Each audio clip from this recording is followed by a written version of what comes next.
முன்னொரு காலத்தில் கோழிகளால் கழுகுகளைப் போல வானத்தில் உயரமாக பறக்க முடிந்ததாம். ஆனால் ஒருமுறை ஒரு பெரிய புயலில் சிக்கி ஒரு கோழியின் இறகுகள் அனைத்தும் கிழிந்து போயின.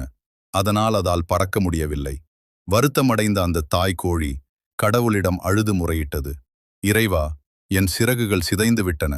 என்னால் இனி வானத்தை தொட முடியாதா என்று கேட்டது. கடவுள் அதன் மேல் இரக்கப்பட்டு ஒரு மந்திர ஊசியை கொடுத்தார். இந்த ஊசியால் உன் கிழிந்த இறகுகளை தைத்துக்கொள். ஆனால் எச்சரிக்கை, இந்த ஊசி உன்னிடமே இருக்க வேண்டும். இது தொலைந்தால் உன் பறக்கும் சக்தியும் குறைந்துவிடும் என்று கூறி மறைந்தார்.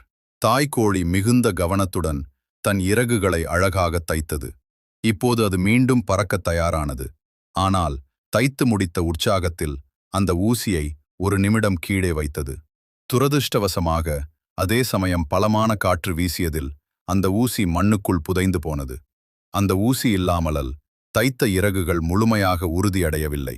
அன்று முதல் இன்று வரை அந்த தாய்க்கோழியின் வம்சாவளியினரான எல்லா கோழிகளும் அந்த மந்திர ஊசி மட்டும் கிடைத்துவிட்டால் நாமும் மீண்டும் கழுகை போல மேகங்களுக்கு மேலே பறக்கலாம் என்ற நம்பிக்கையில் இன்றும் குப்பையையும் மண்ணையும் விடாமல் கிளறிக் கொண்டே இருக்கின்றன. கருத்து: ஒரு சிறிய கவனக்குறைவு நம் வாழ்நாள் லட்சியத்தையே மாற்றிவிடும்.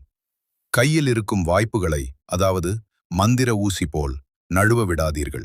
நண்பர்களே, நண்பிகளே, இது போன்ற பயனுள்ள தகவலுக்கு நம்ம சேனலை மறக்காம சப்ஸ்கிரைப் பண்ணிக்கோங்க.